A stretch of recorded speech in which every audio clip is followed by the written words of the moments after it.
You do your thing. There we go. We are live on the business. What's up? What's up? We're live. We got Andy tying flies. Hang on, this thing needs to get out of the way. Oh, here we can. Here, just whoa. We'll get rid of that. Kyle. Well, here we are. Time flies. Animas Lunch report for Friday, May the 3rd. I'm going to talk about fishing options this weekend locally here. Andy's tying a wave. Wave at all these people. I'm waving. What's up, peoples? Hi, Kyle. How are you? Hey. Andy's going to tie a pike fly. That's something we're doing a lot of these days, is fishing lakes for pike and bass and all kinds of other good stuff. What's up, Emerger? Yo, Kyle. What's up, Chris? Let's see if I can do this without making. I'm going to let him start. Yeah, go for it. And talking about our local fishing options, start with the San Juan. We've had a bunch of trips on the San Juan this week. What's up, Gunnison? We won't cuss now. I need a denim vest.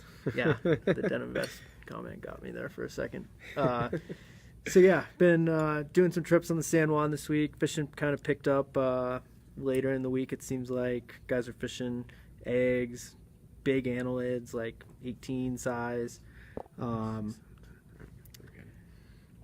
Leeches, streamers still.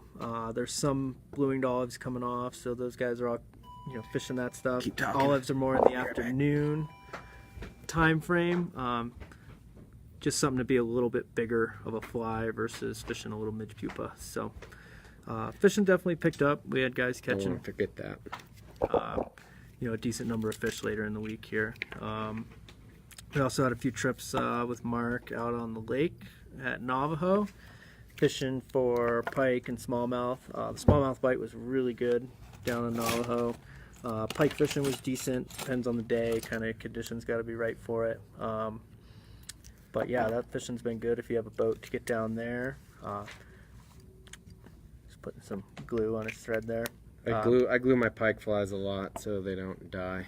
Yeah. Other option for kind of bigger lake with bigger pike. Vallecito. Ice came off about 2 weeks ago. Guys are catching a pretty decent number of pike. Trout fishing's been really good as well. This is a disco midge here.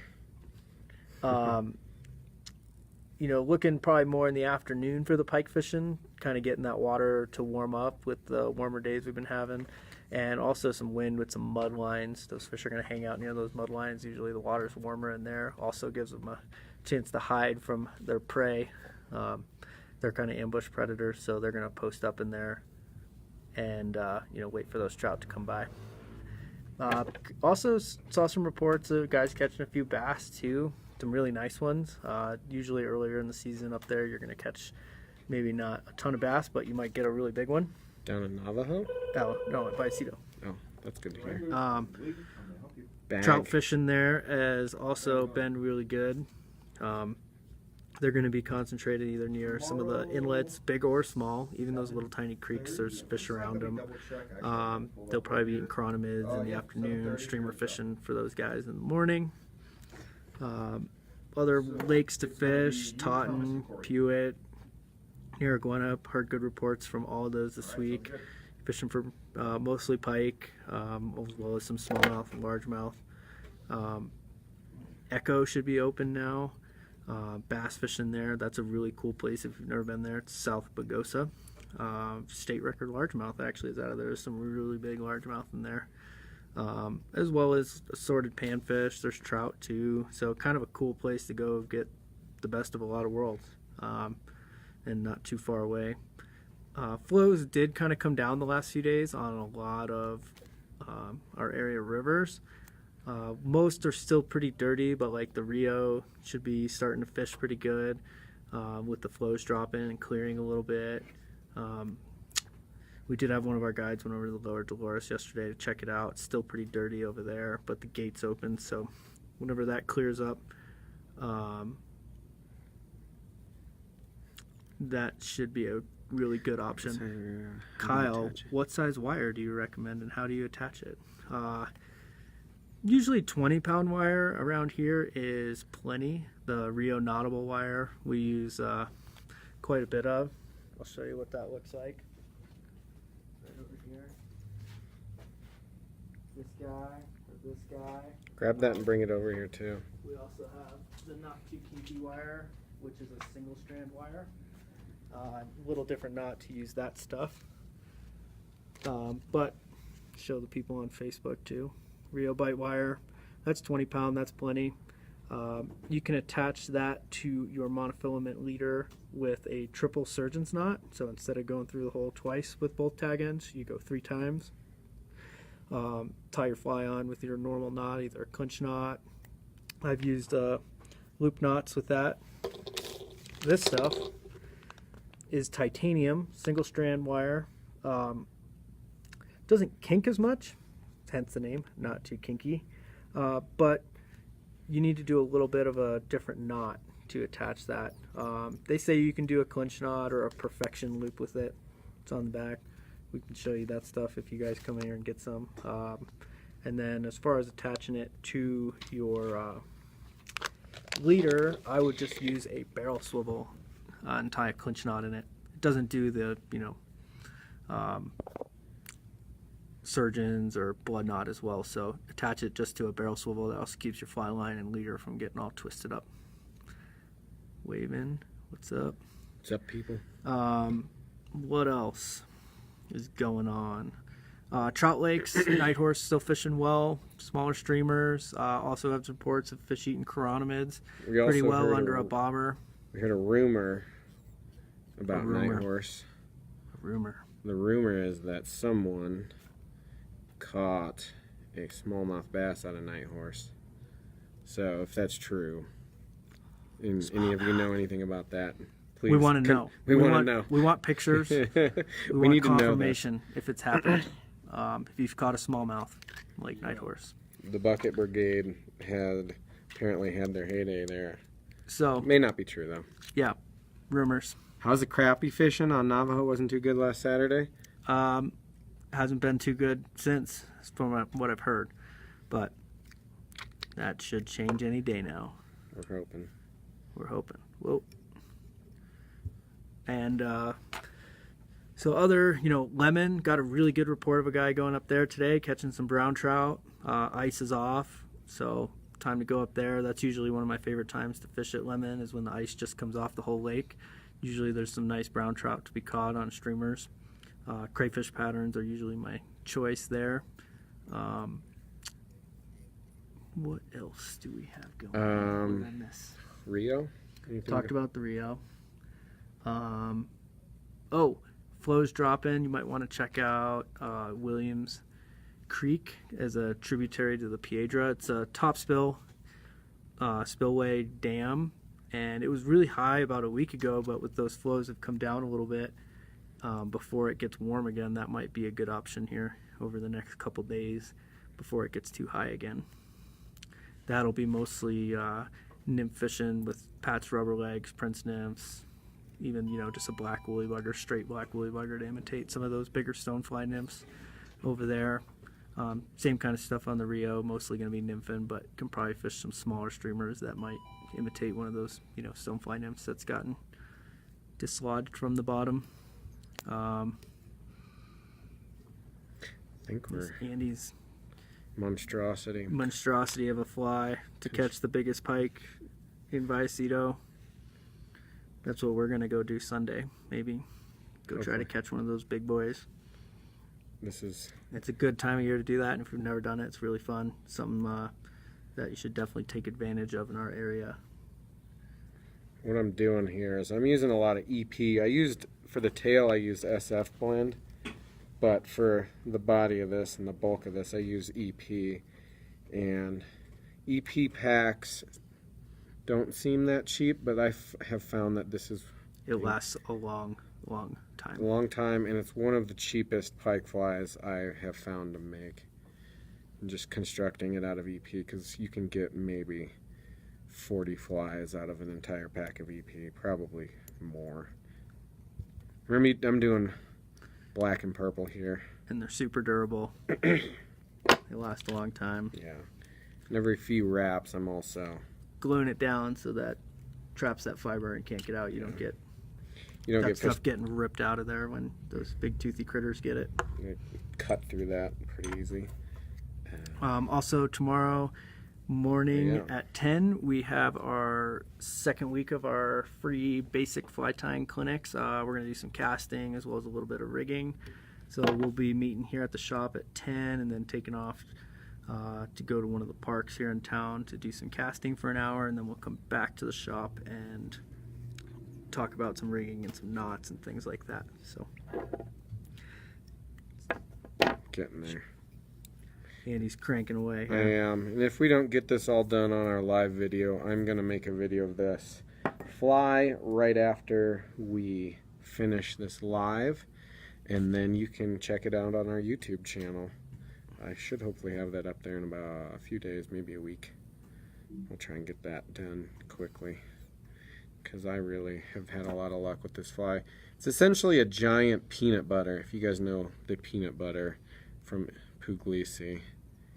He ties that for saltwater fish, but this thing is the big version for pike. Big toothy critters. Yeah. Bet that thing would catch a GT too. Yeah, anyone going fishing for GTs soon? What's up, Dallas? Oh, wave. Something else to think about for fishing is, we got some pretty nice days, and warm temps, so carp fishing should get pretty good. Totten's a good place to go do that. There's some nice flats there. There's some really big carp. They could be a little tricky. Navajo down at the north end in Arbley, it's going to be dirty, but you might be able to see them on the edges. And then those ponds down at the San Juan, any of those backwater slough ponds are usually loaded with carp, and they're pretty fun. They run hard. You can sight fish to them. It's kind of like fishing for bonefish, but here in the Rocky Mountains. Yeah, they especially down on the Juan, it's kind of right now a similar bonefish situation where you got to lead them, can't throw it on their head or they'll spook, and Ooh, they run hard. Yeah, this is red the stuff in there. A little bit of red. You can find this is essentially Red ice dub. red ice dub, a little bit longer, but I use ice dub a lot too. I'm almost done. Let's see if I can finish this fly out quickly. We also have I'll put eyes on this fly sometimes, but it's not necessary. You don't need to put eyes on pike flies, but they can. Usually they just get knocked off after the first fish anyway. Yeah, so, and pike don't actually care. All they care about is Killing. making death upon fish. Alright, so I'm gonna glue it again to keep all that stuff in there. This is one of those situations where if you don't glue it, you'll be sad you didn't. And I'm just using Zap Gap Thin C+. You can use your favorite super glue. Zap's awesome. It sets up really fast, so it sinks into the thread and then starts to set up right away. So it's nice. You can just keep tying. You don't have to really wait We're for running out it of battery, to. but I'm almost done. We got 10%. We're gonna make it. So I'm just tying it on the bottom on either side of the hook, and then on the top, tie it on the top, and then pull it over the sides.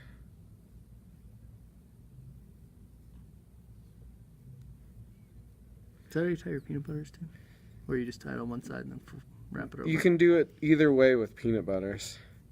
And I'm going to do one last clump on the bottom here, just to even it out a little bit. This is just purple and black EP. Oh, and trick Zip with tie. EP. Trick with EP. E-pie. EP. Zip tie it. It'll last a long, long time and not become a giant knot in the bottom of your fly tying drawer. and if you can, put it back in the packaging. Yeah, and that's the other thing. So what I'm doing here too is I'm also, as I'm getting closer to the eye of the hook, I'm tying in shorter and shorter pieces. How's the Animas looking? High and off color. Very dirty. It's got less of that, color of ash to it, more just regular old Animas brown during runoff. So it's actually looking a lot better color-wise. I feel like when it gets, now when it comes down after runoff, she's going to be nice and clean and ready to go. Triple whip finish. And then we're almost done. One other thing we like to do is, or I like to do, you don't have to, but I give this a little bit of a haircut just to give it a shape. We're talking about our clinic tomorrow if you're in town, Durango. Yeah, come by. on by, 10 o'clock, meeting here at the shop. We'll be done around noon, but if you can't stay that long, that's okay. So you can see one of the best ways to trim EP flies that I've found is to spread it out and then just trim it back. And it gives it a little shape, and then when you strip that through the water, it has a, here, I'm going to pull this off. Kind of a teardrop bait fish shape to it.